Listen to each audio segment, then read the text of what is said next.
Bonjour tout le monde. On entend souvent dire dans la vie, seuls les plus forts survivent. Cette idée vient d'une doctrine appelée le darwinisme social, une idéologie qui prétend appliquer la théorie de l'évolution de Darwin, non pas à la nature, mais à la société humaine.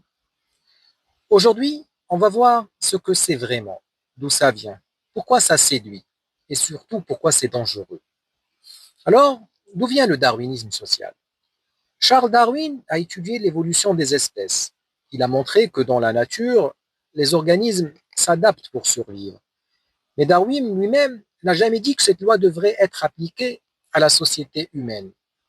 Ce sont en fait d'autres penseurs comme Herbert Spencer qui ont détourné cette idée pour justifier une vision brutale de la société.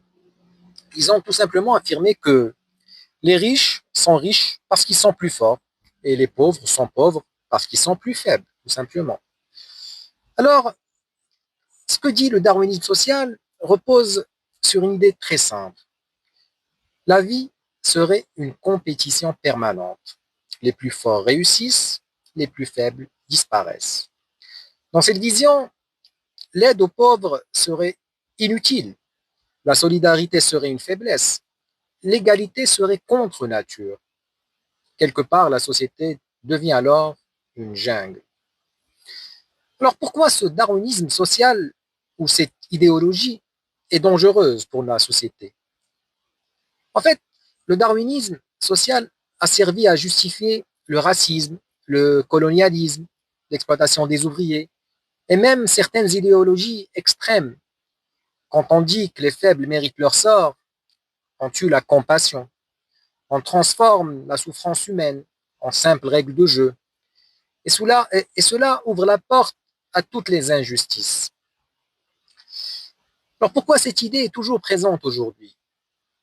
Aujourd'hui, le darwinisme social est partout, dans la compétition économique, dans la culture de la performance, dans certains discours sur la réussite. On entend souvent, si tu échoues, ben, c'est de ta faute.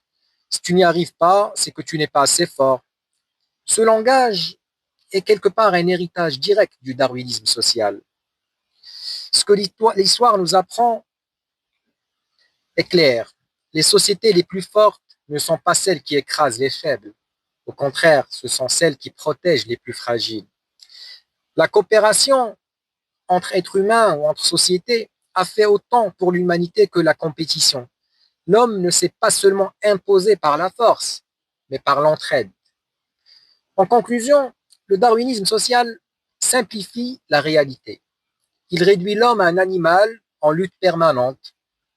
Mais l'être humain n'est pas seulement un corps qui survit, c'est aussi une conscience, une morale,